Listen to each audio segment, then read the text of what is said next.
Semenjak era digital, orang belanja lewat marketplace, bikin toko di sosial media, pakai platform apapun, sistem pembayarannya berubah ya, tidak lagi cash. Nah, kita juga harus berubah Iya. karena menjadi banyak nih stakeholder-nya sekarang. Makanya tagline kita jadi connecting happiness. Oh, Iya. dari Express Cross nation. Cross nation Nation, menjadi connecting happiness. Dari function lebih ke Iya, emotional ya. betul. Kalau kita ngelihat connecting happiness, yang paling happy buat kita adalah kalau baru pulang lihat ada paket yang baru kita check out kemarin. Dan sore-sore. Iya. Dan ada yang ngomong paket gitu ya. Iya. Betul. Kita berusaha untuk yang penting buat anak-anak muda itu apa sih? Brand itu harus otentik. Tidak menjadi diri orang lain gitu ya.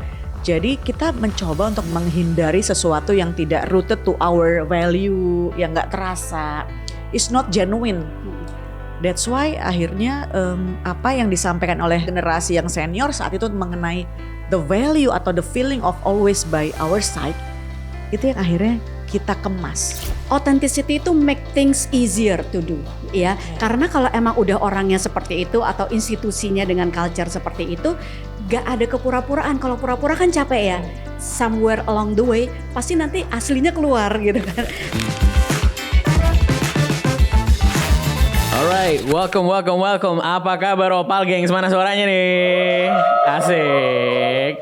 Welcome, this is our first VMCS live podcast. Hari ini sebagai host adalah Willy Binarko, tapi pastinya kita butuh seseorang yang ngerti banget nih soal branding dan pastinya soal apa yang diomongin tentang branding di age of social media. And so right now, ladies and gentlemen, boys and girls, kita sempat ngobrol-ngobrol juga Opal Gengs barengan sama Ibu Vera Maki. Halo. Halo, apa kabar?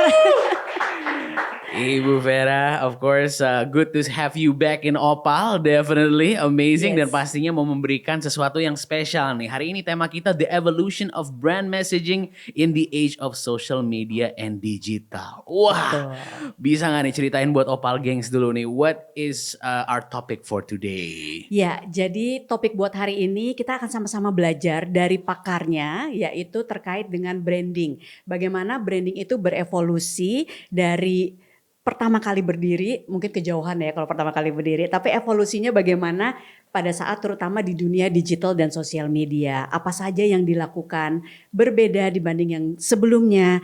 Kita juga akan belajar tentang kampanye-kampanye dalam hal marketing, communication, dan sebagainya. Tentang logo, filosofi, tagline, hashtag yang suka dipakai oleh kampanye-kampanye yang dilakukan oleh marketing communication perusahaan-perusahaan besar. Wah, itu dia. Dan pastinya sebagai bisa dibilang salah satu public relations yang terkemuka gitu ya di Indonesia. Ibu Vera juga pastinya punya banyak banget yang bisa di-share. Dan juga dari brand side. Nah, pertama-tama ada Pak Eri nih dari JNE. Tepuk tangan dong. Yeay. Pak Eri, welcome to Opal. Ya kan, definitely good. Terima kasih. Nah, amazing. Dan yang kedua kita punya ini ngomonginnya Vice President of Marketing and Communications PT Bank Sentral Asia Tbk, ada Ibu Nurisa. Halo. Halo. Wah, Ibu, kita kemarin sempat ngobrol juga ya. Betul beberapa sekali. waktu lalu gitu kan, dan pastinya banyak banget yang bisa dikulik. Jadi mungkin aku pengen memberikan floornya ke Ibu Vera nih. Kira-kira apa sih yang pertama-tama pengen kita bahas buat hari ini? Iya, jadi yang pertama kita bahas, kita langsung aja ngobrol-ngobrol bareng dengan dua narasumber yang kita punya saat ini terkait dengan branding. Mungkin kita akan mulai dulu dari sebelah kiri saya dengan Mas Eri, Bapak Eri, yang terkait dengan brandingannya JNE. Boleh nggak diceritain evolusinya branding JNE? Ya, terima kasih Mbak Vera. Jadi JNE, Jalur Nugraka Kurir singkatannya. Kita ada 34 tahun yang silam. Persis November kemarin kita baru ulang tahun yang ke-34. Nah, kalau kita ngelihat evolusinya sangat jauh berbeda. Karena dulu bisa dilihat orang terjadi transaksi pengiriman di kita tuh kan hanya yang ke tempat ya, ke place. Jadi kita bikin counter, datang. Sehingga dulu tagline kita itu sampai tahun-tahun 2010 tuh masih Express Across Nation tuh. Karena memang Express Across Nation. ya. Oke. Karena kita melihat konsumen itu ya datang kirim barang. Tapi semenjak era digital, orang belanja lewat marketplace, bikin toko di sosial media, pakai platform apapun. Nanti mungkin di Teman-teman yang perbankan juga bisa cerita sistem pembayarannya berubah ya, tidak lagi cash. Nah, kita juga harus berubah Iya. karena menjadi banyak nih stakeholdernya sekarang. Makanya tagline kita jadi connecting happiness sekarang. Oh, Iya. dari It's a Express cross nation. Cross Nation, Nation menjadi connecting connecting happiness. happiness. Dari function lebih ke Iya, emotional, betul, emotional ya. betul, Oke. betul. Itu perubahan yang saya pikir cukup signifikan ya Iya. di 1 dekade belakangan ini sih. Iya, pada saat perubahan itu terjadi Mm-mm. menjadi connecting happiness, Mm-mm. bagaimana stakeholdernya dari JNE itu menangkap tentang connecting happiness ini dan bagaimana itu bisa relate ke bisnis JNE Betul. yang bisa semakin maju. Betul. Yang pertama dilihat dulu adalah pola, kan paket itu hanya barang, tapi yang berubah itu juga informasinya ya, Mbak Iya. Vera. Informasinya berubah. Kita mulai menemukan bahwa pemilik barang misalkan tidak lagi beneficiary orang yang kirim barang, tetapi orang yang pesan dimanapun berada. Iya. Akhirnya kita mulai berpikir, oh berarti harusnya kita mendekat juga ya ke asal muasal barang, ke komunitas. Iya. Bagaimana kita mulai berbicara tidak hanya sebatas organisasi, tapi kita juga menemani mereka dari proses mereka mencari barang, mempacking barang, mengirimkan, lalu kita menemani juga yang di ujungnya sana. Itu saya pikir perubahan yang cukup signifikan di tahun-tahun 2008 sampai 2010. Iya. Tentu organisasi berubah juga waktu itu karena kita banyak merekrut orang-orang muda, karena perubahan transformasi itu yang susah bukan perubahannya sendiri kan, merubah mindsetnya yang berubah. Iya, jadi perubahan ini nggak cuma untuk ke customer, tapi Yes. internally harus Internal, berubah dulu. Betul. Salah satu yang cukup signifikan adalah di 2008 itu fungsi marketing berubah.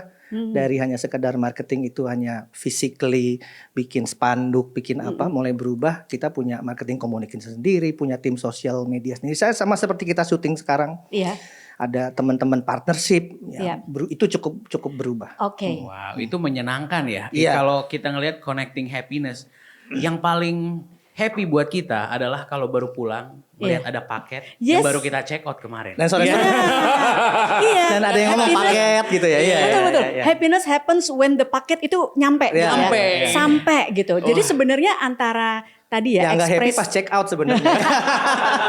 Itu check out nggak happy, yang bayar siapa ini ya? yang nggak happy yang punya Iya. duit tepatnya. Tapi bisa aja gitu ya JNE ya masuk gitu loh jatuhnya connecting happiness. Benar. Iya Itu keren benar. banget. Sebenarnya benang merahnya filosofinya masih sama ya. Express the nation Yes, itu kan artinya yeah. cepat sampai. Yeah. Nah, connecting happiness itu juga cepat sampai. Tapi yang diutamakan, ditonjolkan adalah rasanya pada Yeah, saat itu betul. sampai tepat waktu atau bahkan lebih cepat dari perkiraan. Yeah. Kadang-kadang kan kita seneng banget ya kalau dibilangnya 3-7 hari, besok udah nongol, Betul. ya kan?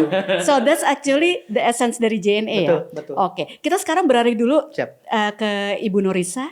Gimana nih Ibu Norisa? BCA siapa sih yang nggak tahu ya, sampai sekarang semua orang kayaknya punya akun BCA. Kalau nggak punya kadang-kadang kita harus buka gitu ya supaya bisa terkonek dengan sekitar kita gitu. Nah gimana nih Ibu Norisa ceritanya branding evolution dari BCA? Terima kasih Mbak Vera, Mas Willy. Ini kita kalau ngomongin branding evolution BCA, ya mungkin gini. Dulu itu di sekitar tahun 2000-an lah ya, 2000-an sampai 2010. Ini cara kami berkomunikasi itu lebih ke product focus gitu ya. Karena saat itu mungkin variasi produk yang kita punya tidak sevariatif sekarang. Jadi lebih sederhana menyampaikan itu. But then kita kemudian we listen. Kalau sekarang kan kita mendengar, bisa lihat dari sosial media ya, percakapan apa yang terjadi. Nah saat itu kan ketika belum ada sosial media, maka kita melakukan survei, kita ngobrol dengan nasabah, kita ketemu, we listen to them, ke segmen-segmen, baik itu segmen yang senior maupun anak-anak muda. Nah saat itu kita mendengar di sisi yang lebih senior, mereka merasa memang BCA tuh always supporting them. Jadi buat mereka, BCA itu senantiasa di sisi mereka, ada di masa-masa sulit, Yes. gitu ya, ada di masa-masa di saat mereka membutuhkan support, mereka merasakan BCA hadir. Ya. Menariknya ketika kita ke anak-anak muda di masa itu, mereka merasa bahwa kayaknya BCA tuh bank untuk generasi di atas kita. Jadi relevansi itu pada saat itu memang terlihat lebih relate ke para senior gitu ya. Nah sementara di level senior tuh BCA tuh selalu ada di saat saya membutuhkan. Nah challenge yang kita hadapi, kemudian kita berpikir bagaimana membuat rasa ini bukan hanya berhenti di segmen tertentu, tapi juga sampai ke generasi penerus gitu ya. Karena kan kita harus terus memupuk gitu next generation of our customer kan. Nah akhirnya kita berusaha untuk yang penting buat anak-anak muda itu apa sih? Brand itu harus otentik. Tidak menjadi diri orang lain gitu ya. Jadi kita mencoba untuk menghindari sesuatu yang tidak rooted to our value, yang gak terasa. It's not genuine. That's why akhirnya apa yang disampaikan oleh generasi yang itu ya, generasi yang senior saat itu mengenai the value atau the feeling of always by our side, itu yang akhirnya kita kemas dan kita jadikan semangat yang bukan hanya kita sampaikan ke eksternal, tapi juga dari board of director kami, dari multiple stakeholder kami pun pada akhirnya merasakan bahwa ya semangat itu yang harus kita bawa. Bahwa ke customer pun kita always by your side, internal pun seperti itu. Mungkin sama dengan yang Mas Eri sampaikan ya, bahwa resonansi itu kan harus dari dalam dulu gitu. Ketika di dalam memang kita sudah bisa membuild culture itu, baru kita bisa genuinely mengangkat itu keluar gitu ya. Iya benar. Berarti kan sebenarnya butuh proses. Proses internalisasi itu berapa lama ya sebelum pada akhirnya keluar? Nah sebetulnya yang terjadi di BCA internally itu sudah culture yang seperti itu, Fer. Yang tanpa di-create, tapi those culture, value atau attitude itu yang memang ada nih dijalankan sehari-hari. Makanya itu otentik ya. Karena itu memang sudah otentik, DNA-nya BCA adalah seperti itu, serving, want to be by your side at all times. Betul. Gitu. Bahkan dari para direksi kami pun beliau tidak sungkan-sungkan untuk turun ke bahkan ke lapangan nih, ke cabang, ke kami-kami lah gitu ya, untuk menanyakan is there something yang kita bisa support, yang bisa kita bantu, karena dan mengingatkan karena I'm trying to be always by your side nih. Jadi itu yang akhirnya kami melihat contoh-contoh dari para board of director kami yang akhirnya kita di middle level pun mencoba untuk menerapkan itu. Dan itu pun sampai ke titik-titik di cabang, di para frontliner. So ketika kita mendengarkan itu dari nasabah, kita merasa kok ini is very resonate with apa yang terjadi di dalam. That's why kita kemas itu menjadi our corporate company tagline, always by your side atau senantiasa di sisi Anda. Iya, itu tepuk tangan dulu dong ini ya untuk BCA dan untuk JNE. Jadi satu yang bisa kita pelajari adalah bahwa authenticity itu make things easier to do, ya. Karena kalau emang udah orangnya seperti itu atau institusinya dengan culture seperti itu, gak ada kepura-puraan. Kalau pura-pura kan capek ya. Ya kalau pura-pura somewhere along the way pasti nanti aslinya keluar gitu kan. Tapi ini udah aslinya seperti itu sehingga lebih mudah untuk ditanamkan, lebih mudah untuk dilihat nyata. That kind of authenticity. Kalau Mas Eri juga begitu ya, connecting happiness, JNE semuanya happy nih di dalam gitu ya sampai ke kurir-kurirnya. Tapi aku lihat nih kurir-kurirnya JNE karena sering jadi ketahuan deh sering berhubungan dengan kurir-kurir JNE. Itu mereka emang happy, sopan, always responded. Itu nggak cuma di level pusat tapi sampai ke level operasional. Mau di Jakarta, di Bandung, di Lombok yang pernah berhubungan gitu ya. With me personally. Juga sampai waktu itu ke Papua, sampai ke Bali waktu itu ada gempa, kita mengirimkan bantuan ke sana. Itu mereka semuanya kayak udah punya satu attitude and behavior yang seragam. Nah itu gimana tuh dibentuknya? Saya pengen lanjutin yang authenticity tadi. Sebenarnya saya setuju sekali sih. Kalau kita tidak otentik malah cenderungnya kayak pura-pura kita ngambil value. Sebenarnya sama kurang lebihnya JNE itu hanya memperkuat value yang kita sudah yakinin. Kalau itu 2007 berarti 17 tahun yang silam begitu ya. Nah JNE ini kan sebagai sebuah perusahaan tuh sebenarnya lebih sangat spiritual. Namanya aja sebenarnya kalau mungkin teman-teman jalur Nugraha, Eka Kurir Nugraha itu kan diberkahi. Jadi satu jalan yang diberkahi oleh yang di atas. Makanya N-nya ada garis, itu huruf pertama alif kan ya. Oke. Ya. Nah itu kita baru tahu tuh filosofi behind logonya JNE kalau di zoom gitu ya. Ya itu ada. Gedung tuh 7 di Tomang karena ada 7 ayat dalam Al-Fatihah. Jadi saya pikir saya tuh masih dapat beras 10 kilo setiap hari karyawan. Bentar lagi kalau jadi nilai-nilai filosofi itu yang setiap hari 10 kilo. Enggak, 10 kilo. Sebulan 10 kilo. Sebulan 10 kilo. Aku mau daftar ke JNE kalau sehari 10 12 kilo. tahun kita masih umroh setiap seluruh karyawan. Termasuk yang non Islam gitu ya. Jadi daripada kita membuat value baru, tugas kita untuk melakukan sebenarnya hanya repackaging, memperkuat memodifikasi agar value itu lebih mudah disampaikan sampai di bawah. Contoh yang paling real misalkan kita akhirnya membuat sebuah gerakan yang sederhana sebenarnya, membuat setiap kantor tuh ada satu tempat berdoa sekarang, baik masjid maupun buat teman-teman yang begitu. Nah itu yang membuat akhirnya internalisasi lebih mudah dilakukan terhadap karyawan ya. Bahwa ada pelanggaran itu udah pasti, tetapi itu menjadi kayak semacam baseline ya di internal kami untuk mempermudah kita bahwa ayo loh, kita perusahaan sudah lama, kita itu jasa people, paket itu adalah amanah, value kita kan berbagi, memberi, menyantuni. Jadi sebenarnya kita Memberi, membagi, menyantuni. Iya, Oke. betul. Sehingga kita melihat paket itu bukan hanya sebatas pergerakan barang, tapi ada sebuah cerita dari paket yang kita nggak pernah tahu apakah itu obat, apakah kurang lebih seperti Iya. itu sih. Nah, itu tadi bercerita gitu ya, membuat narasi. Iya. Bagaimana sekarang ke BCA? Thank you Mas Mas Eri. Tadi kita bicara mengenai storytelling. Ini BCA kan jagoan banget dalam hal storytelling ya. Kira-kira apa yang dilakukan oleh BCA dalam 2-3 tahun belakangan ini terkait dengan storytelling untuk berkomunikasi dan memenangkan hati customer, nasabah ya? Iya, thank you. Tadi kalau saya memulai cerita di masa lalu kita melakukan komunikasi dengan gaya produk fokus gitu ya. Kita menyampaikan produk apa yang mau kita sampaikan. Tapi kita melihat semakin kemari tuh semakin banyak brand yang berkomunikasi. Dunia komunikasi itu semakin clutter gitu ya. Sehingga yang kita lakukan, kita mencoba untuk shifting the way we communicate dari yang produk fokus menjadi customer fokus. Nah, ketika kita berbicara di level customer fokus, menurut kami ini based on pengalaman lah ya, belum tentu ini applicable untuk semua. Tapi what we did adalah kita mencoba untuk mendengarkan apa sih pain point-nya customer.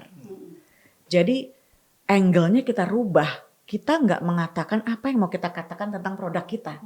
Tapi sebetulnya apa yang customer kita butuhkan. So the story started from there.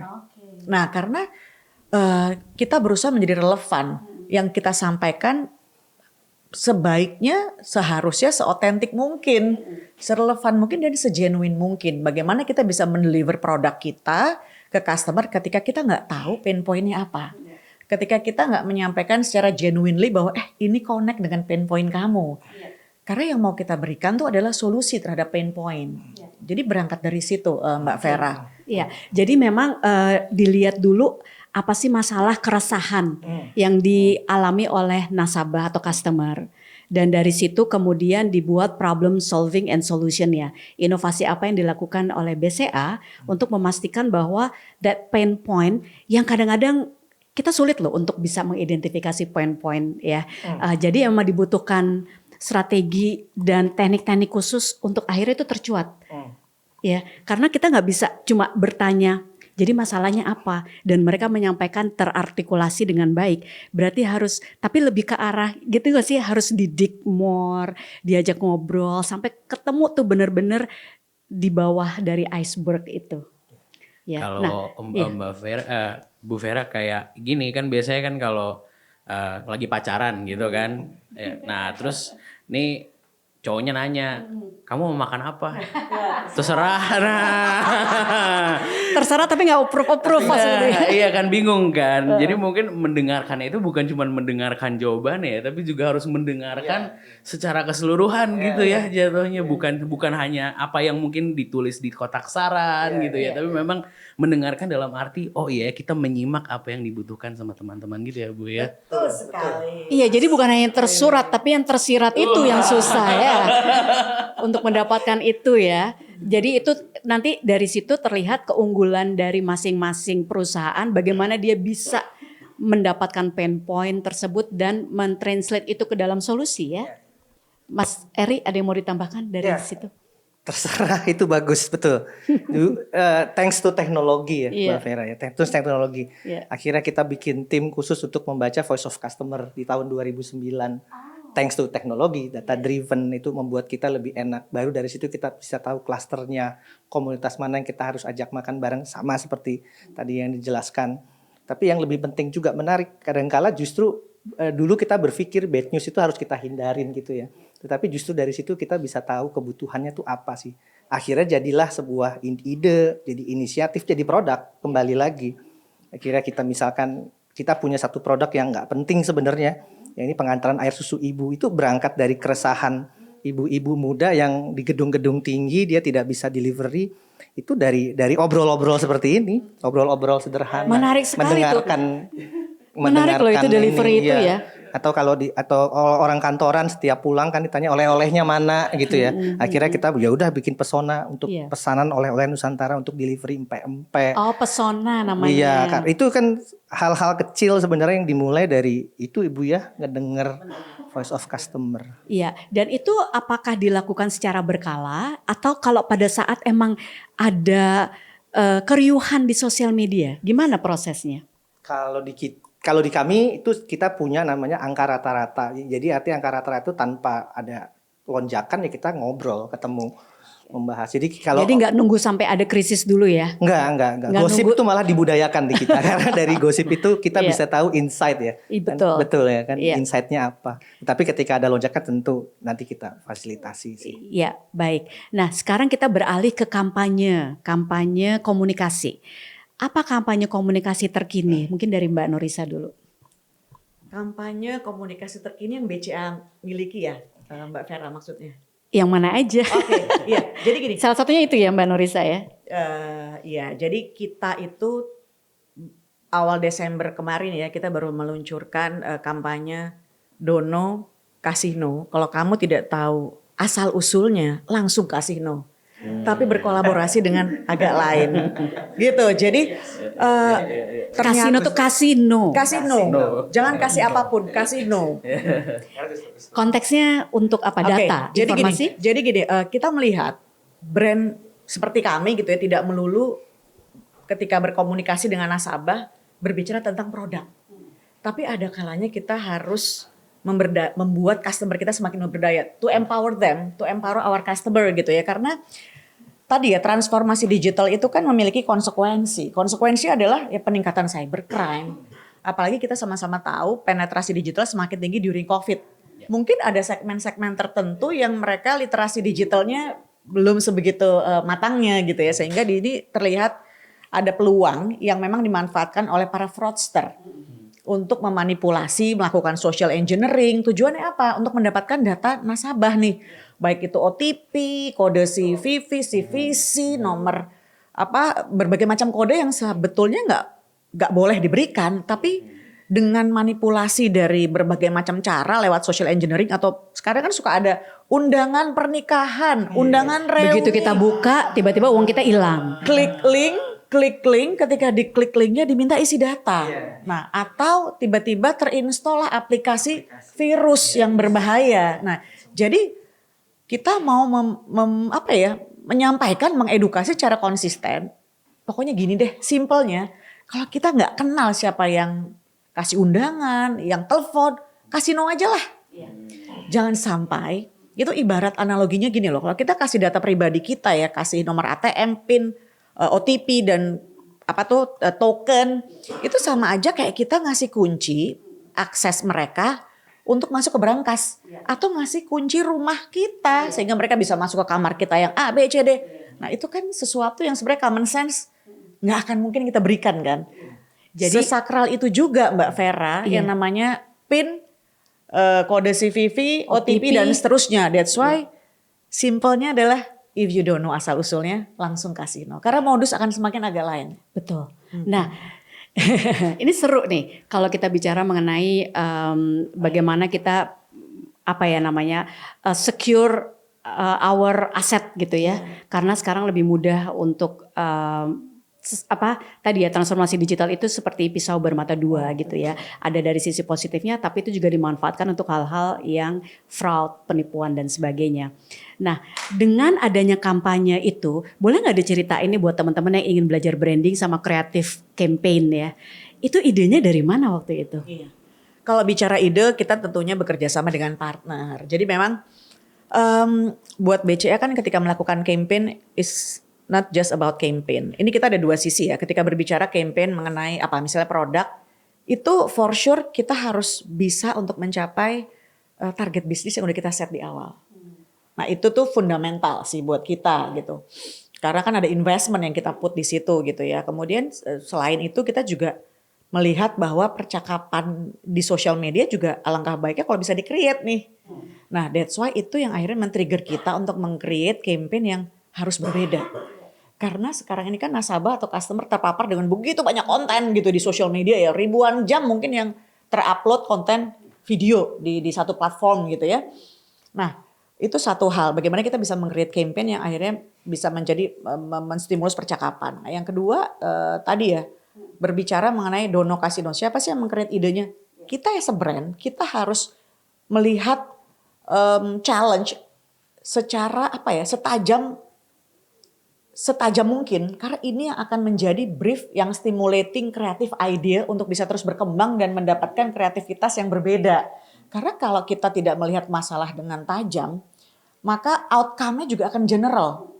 Nah, jadi buat kami ketika kami melihat sebuah problematika gitu, apa yang mau kita jawab ya, itu we have to dig into the data, customer behavior, banyak aspek yang kita lihat sehingga memang kita bisa memberikan bisa menyembuhkan satu challenge apa yang mau kita resolve lewat kampanye ini. Nah, that's why kita juga partnering dengan agency, director yang menurut kita tuh punya kemampuan untuk kita ajak berpikir bersama-sama dan bukan hanya doer, tapi ini semua adalah think tank untuk kita creating output bersama-sama. Nah, partnership itu yang kita pilih dan akhirnya memang keluar bisa dari agency, bisa juga dari sutradaranya. Iya. Gitu.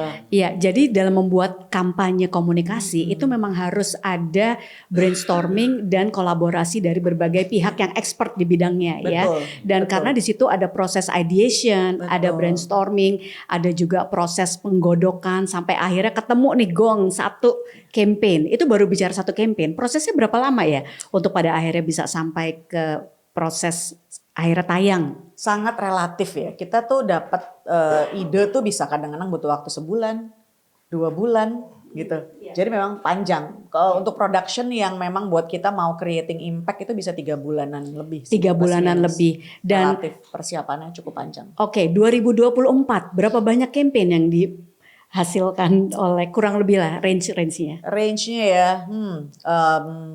campaign itu kita berbicara skalanya medium gitu ya.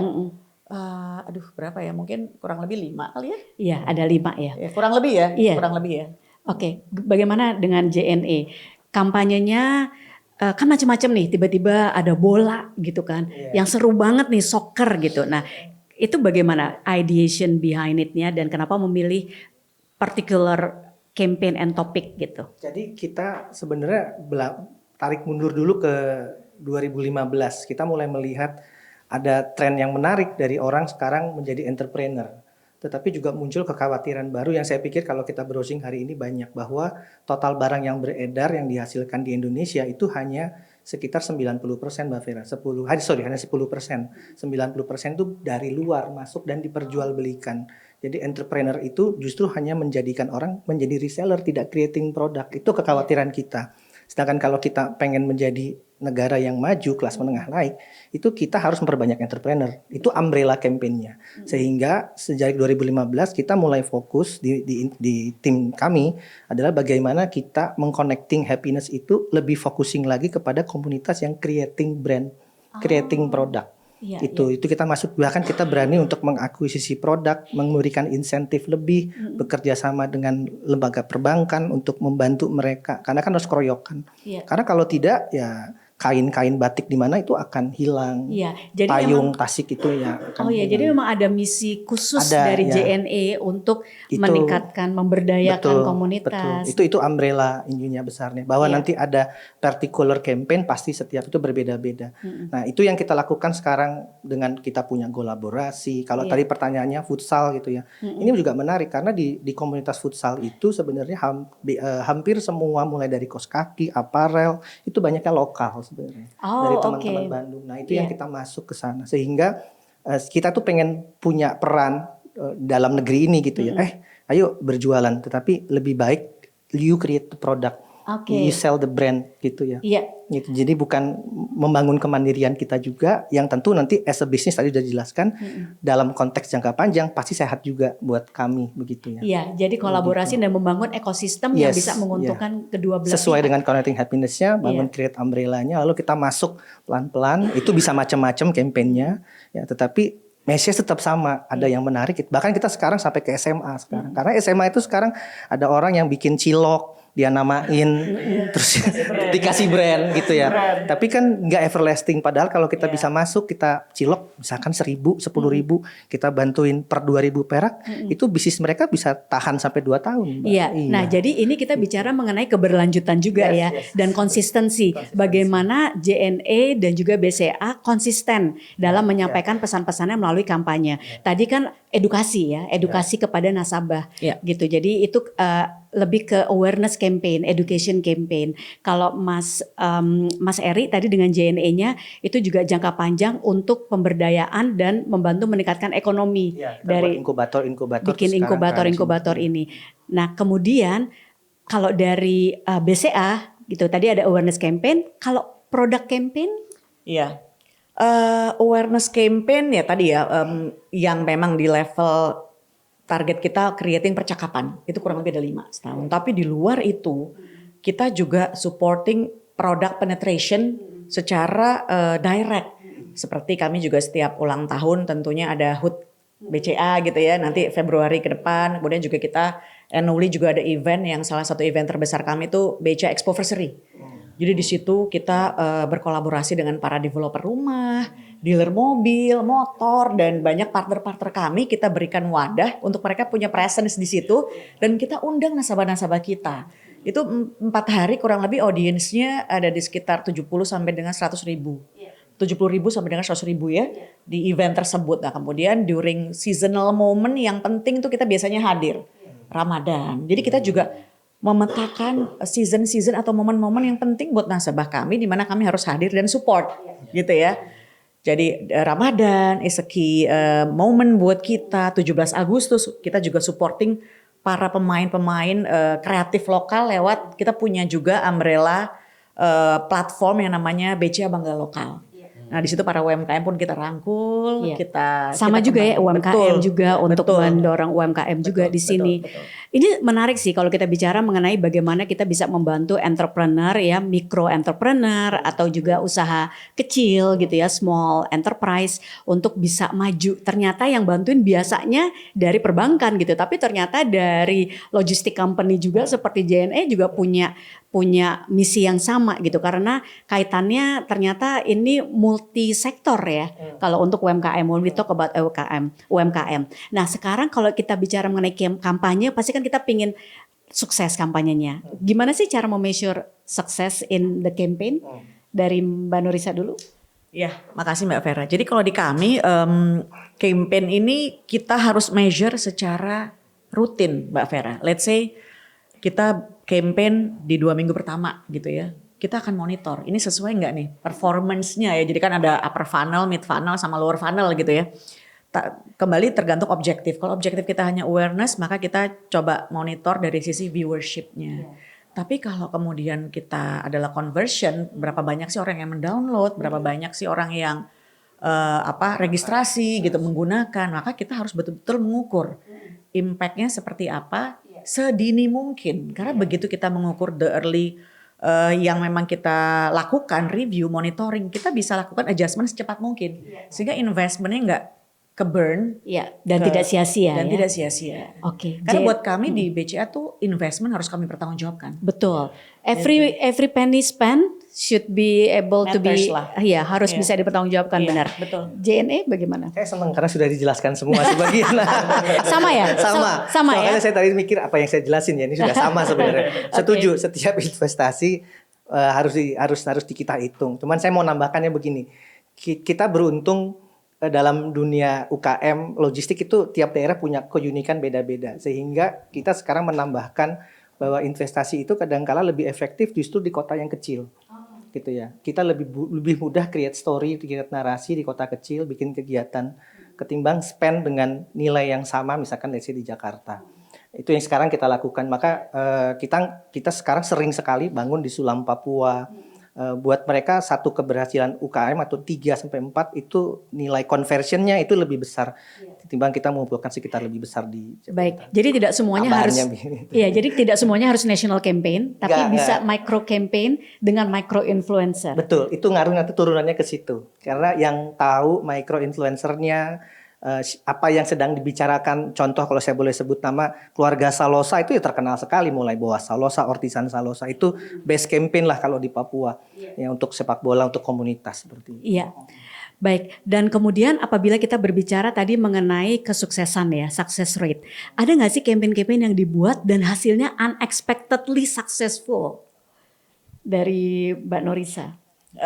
Nggak nyangka bisa seviral ini loh ternyata gitu. Yaitu Dono Casino. If you don't know, Casino itu salah satu campaign yang menurut kami di luar ekspektasi. Karena secara organically disebarkan oleh audience sebanyak 200.000 kali. Wow. Dan itu di luar investment yang kita put Iya. for the campaign. Dan ditonton across platform sudah 200 juta viewers. Iya. Nah, jadi itu yang balik lagi ya, ternyata sesuatu yang kita create for a better impact Yes. for the society. Betul. Itu impactnya Luar biasa ya. jauh di atas ekspektasi kita. Bener. Kalau ini gimana Bu? Kalau Satpam BCA gimana Bu? Karena itu impactful banget. Impactful sekali gitu kalau buat kita gitu. Apakah itu sebuah campaign atau itu internalizing terus keluar aja? Itulah bagian dari budaya yang memang diterapkan dan dicontohkan oleh para leader-leader kami yang akhirnya terinternalisasi dan sampai ke level satpam, cleaning service. Itu tidak terorkestrasi, tidak ada campaign yang mensupport itu, tapi it's a very genuine interaction. Iya. Dan itu adalah bonus dari Hospitality. autentikasi itu tadi ya, authenticity. Iya, Mas Eri dari JNE. Baru kemarin itu viral gara-gara dan seneng karena lembaganya ini diundang di Association Design Graphics Indonesia, bukan mereka yang menawarkan. Jadi ada perdebatan viral di Twitter terkait desain AI. Dan salah satu netizennya berbicara desain yang kita gunakan sebenarnya investasi sudah setahun yang lalu, bahkan kita sudah lupa, dengan sebuah komunitas disabilitas di Bandung namanya Tap Space. Ya, kita selama 1 tahun kemarin mulai dari desain, komunikasi, kita kerjasama full dengan teman Tap Space, mulai dari sampai kartu ID, komunikasi, akuisisi. Nah itu lama-lama viral dan semua orang akhirnya melihat bahwa kita sebagai organisasi ya balik lagi ya tentang sesuatu yang otentik. Kita nggak pura-pura dan bener kita tiba-tiba ini kenapa jadi rame ya? Kita udah takut ya, ini jangan-jangan negatif sentimen ya, ternyata positif. So that's a good surprise That's ya. good. Segala sesuatu kampanye yang dilakukan berdasarkan dari DNA perusahaan, authenticity ya, authenticity tersebut yang sudah menginternalize secara culture dalam perusahaan akan jauh lebih mudah dan bisa konsisten dilakukan. Sehingga buat teman-teman di sini apabila ingin membuat campaign, apakah memang bekerja di agency ataupun berada di dalam, baru join sebagai marketing communication officer atau bahkan dari level magang ingin belajar, itu tadi udah dijelaskan oleh Mbak Norisa dan Mas Eri. Yang pertama, lihat dulu deh ke dalam, lihat values dari perusahaannya, culture yang dibentuk seperti apa, dan campaign start from there. Itu pasti akan relevan gitu ya dengan segala bentuk bisnis yang dilakukan dan juga terrefleksikan dari komunikasi yang dilakukan kepada stakeholdernya gitu ya. Oke, mungkin ada pertanyaan dari Mas Willy atau dari audiens? Nah, kalau saya kan tadi udah nanya juga ya. Mohon maaf ya, rada-rada gimana gitu ya. Kadang-kadang pertanyaan saya rada agak aneh gitu. Tapi mungkin dari teman-teman, dari Opal Gengs yang mau nanya boleh silahkan. Oh, ada Opal Gengs di sini. Ada Opal Gengs ya, suka lupa nih. Agak jauh Seru sedikit banget gitu di nih sana. Opal Boleh silahkan maju aja. Gengs. Sebelumnya perkenalkan, nama aku Muhammad Bayu Dewantara, biasa dipanggil Bayu. Sebenarnya saya cukup tertarik banget sih dengan gimana bentuk campaign, terus kayak yang dinotis sama Bu Vera tadi bahwa penetrasi digital itu kan makin masif kan setelah COVID. Cuman yang bikin aku penasaran itu gimana sih kayak proses brandingnya itu kayak dari baik dari JNE ataupun dari BCA di tengah persaingan kreativitas atau mungkin campaign dari perusahaan lain itu lagi jor-joran juga. Dan itu gimana juga gimana misalkan dari proses branding dari milenial ataupun Gen X sebelum masa Covid dan after masa Covid kan kita banyak tren-tren dari Gen Z kan. Jadi kayak campaign biar transisi dari zaman milenial ke Gen Z itu gimana gitu. Soalnya kan mungkin banyak banget tren yang dibikin oleh anak-anak Gen Z. Dan itu apakah kita bikin campaign semua tentang hal-hal yang viral atau gimana? Kurang lebih kayak gitu sih. Iya, karena semakin cluttered ya, karena semakin banyak ide-ide yang bagus, semakin banyak yang bisa membuat kampanye komunikasi, tapi pada akhirnya how to stand out among the crowd. Mbak Norisa, Mas Eri. Ya, ini pertanyaannya gampang-gampang susah karena kata kuncinya bagaimana membuat campaign yang relevan, Mas Bayu. Relevan ini makanya saya ini balik ke model leader juga, Mas Bayu ya. Kalau di tempat saya khusus saya tidak pernah menganggap remeh omongan-omongan kecil lagi ngopi ya. Karena mungkin saya tahu teorinya, saya tahu teknikalnya, tetapi yang relevan itu Mas Bayu. Karena Mas Bayu yang berhadapan dengan keseharian. Itu pertama, jadi istilah relevan tuh kita tidak pernah menganggap bahwa Mbak Vera hal-hal kecil yang nggak penting itu ya kayak ini ada Lesti Kejora di depan itu bukan, mungkin saya tidak paham, tapi Mas yang lebih penting. Saya disuruh ngitung berapa kali anggota band Korea, saya nggak akan hafal-hafal Mas, karena buat saya nggak relevan, tapi buat Mas itu relevan. Itu pertama, menjaga relevansi. Yang kedua, bagaimana saya tetap percaya online offline itu tetap harus jalan Mas. Jadi digital itu bukan berarti meniadakan atau membuang offline, karena offline itu tetap harus ada, dan bahkan banyak sekarang muncul gagasan tuh dikonversi dari offline dulu, baru dinaik ke online. Karena pada akhirnya orang ngopi itu ya di Senopati situ Mas. Orang bosan juga kali ngopi tiap hari di kantor kan. Dan disitulah gagasan offline muncul ya. Air hujan jatuh di kepala, ada hembusan angin. Itu nggak bakal bisa kalau digital. Nah yang ketiga, saya pikir per hari ini memang harus diakuin Mbak Vera. Konten panjang itu nggak menarik. Konten jelimet itu nggak menarik. Jadi tapi authenticity, sedikit filsuf ya kan, suka ya sekarang ya seperti itu ya kata-kata. Jadi itu yang saya penting dengan banyak sekali konten yang ada di kita, konten yang relevan kalau buat saya itu adalah konten yang membangun dan positif. Jadi saya suka kok beberapa akun Mas Billy yang sekarang masih kedepankan akun-akun positif ya, karena saya pikir itu sih. Jadi relevansi yang paling penting ya, bicara dengan teman-teman, lalu berbicara juga dengan konten-konten yang pendek. Offline masih penting kalau buat saya. Apalagi di JNE, mobil itu masih tetap sarana dia bergerak, orang tetap kirim barang. Paket itu tidak bisa digeneralisasi kayak mungkin kalau di bank itu clear sama kalau di kita ada yang besar, ada yang kecil, ada yang kirim ular, ada yang kirim macam-macam nggak jelas Kirim gitu ya ular. di dalam. Dalam bentuk tas dalam apa bentuk masih macam-macam raw gitu ya. ular hidup? Jadi Aduh. ini harus tetap relevan. Offline tetap menjadi ini kita sih bahasa Iya. kita ya. Menarik sekali, Mbak Norisa. Iya, tadi pertanyaannya how to stand out amongst the clutter. It's very challenging sih sekarang itu ya, karena kita compete bukan hanya dengan kompetitor sebetulnya, tapi juga dengan konten-konten yang beredar setiap harinya begitu ya. Jadi memang buat kita tuh proses pencarian ide itu yang paling penting. Makanya mungkin tadi ya yang saya ceritakan bahwa nggak bisa cuma sebulan, bisa 2 bulan, bisa 3 bulan. Tapi yang penting kita nggak akan berhenti sampai ketemu ide yang benar-benar buat kita this is it gitu ya, punya hook. Ide komunikasi yang punya hook. Tapi balik lagi kalau kita bicara Ramadan ya berarti kan mesti tarik mundur tuh semuanya tuh. Karena supaya kita nggak terlalu punya ruang kompromi nih. Karena udah kepepet waktu gitu ya. Caranya ya tentunya kita ketemu dengan partner, brainstorming yang tadi Mbak Vera sampaikan, sama kita listen. Nah aku gak tahu ya Mbak Vera dan Mas Willy sempat lihat gak campaign kita Terima Kasih Dengan Tulus gitu ya. Tahu banget. Bersama Mas Tulus. Tulus, iya benar. Pinter biasanya Ani nyambung-nyambungin gitu ya. Apa narasinya, storytellingnya. Itu juga of course supported by our agencies partner dan juga director kita yang luar biasa gitu ya. Kenapa bisa ada campaign itu? Karena during COVID saat itu di tahun 2021 kita coba amatin social listening kita, percakapan di social media. Ternyata ada 160 ribu audience digital netizen itu yang membantu nasabah digital yang menanyakan produk BCA misalnya. Aduh, cara buka tabungan BCA yang gampang gimana sih? Sebelum kita bahkan menjawab. Padahal nih CS digital kita sudah punya standar nearly real time menjawab ya. Tapi ternyata dia lebih cepat netizen menjawab. Udah download aja aplikasinya BCA Mobile. Saat itu BCA Mobile ya. Kalau sekarang kan kita ada aplikasi baru My BCA. Tapi at that time BCA Mobile. Jadi mereka tuh yang membantu nasabah lainnya. Dan itu dalam waktu 2 tahun itu ada 160.000 evangelis yang menjawab dengan suka hati. Dan itu men-trigger kita untuk berpikir, waduh bagaimana mereka tahu bahwa mereka tuh kita acknowledge. Dan kita pingin sekali meng-appreciate mereka.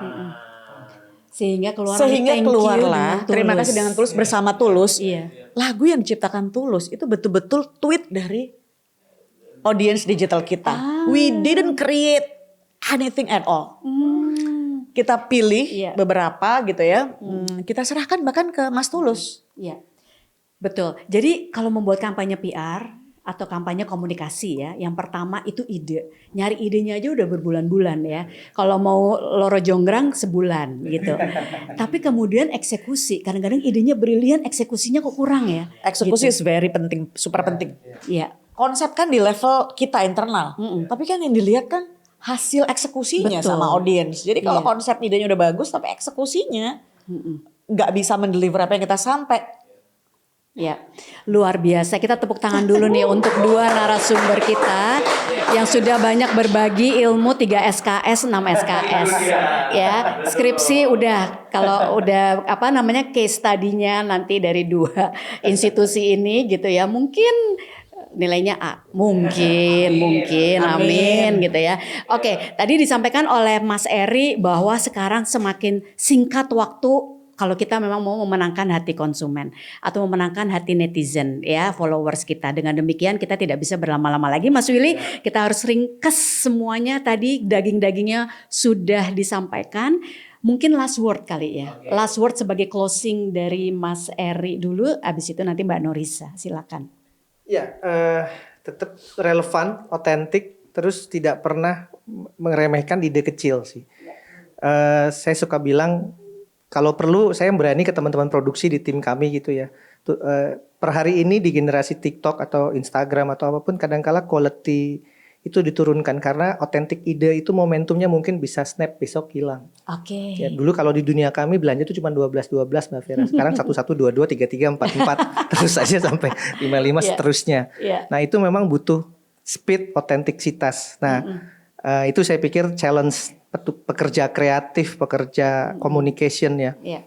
Bagaimana melihat berita-berita ini lalu karena kadang-kala teknikal banyak, tetapi berani untuk memberikan gagasan dituangkan itu Mas Willy yang susah. Itu sih. Baik, terima kasih Mbak Norisa. Ya, tadi ya Mbak Vera menyampaikan bahwa find your DNA. Itu penting tuh, karena itu rootnya kita. Itulah yang membuat jati diri brand kita ya. Brand personality itu di-create dari itu. Itu dulu yang perlu di-define. Kemudian yang kedua, kita sebisa mungkin meng-create creativity that convert ke bisnis. Jadi as a brand kita ada tipikal mungkin beberapa orang yang merasa ya kita kan harus kreatif. Tapi jangan lupakan kreativitas itu harus membuat impact ke bisnis. Jadi ROI itu yang harus kita ukur. Jangan for the sake of having creativity tanpa kita rooted back ke kebutuhan perusahaan gitu ya. Nah mungkin 2 hal itu ya, find the DNA and then create creativity that can convert into business. Luar biasa, thank you untuk 2 narasumber dengan closing remarks-nya. Nanti kalau misalnya tadi nyatet gitu ya, nggak kesampaian nanti replay lagi aja. Ya kan diulang-ulang bisa loh ini. Nah balik lagi sekarang kita ke Mas Willy. Wah seru banget pokoknya podcast kita buat hari ini. Daging banget 3 SKS. Pokoknya tungguin untuk podcast kita berikutnya. Pastinya gak kalah seru dan gak kalah insightful. Sampai jumpa.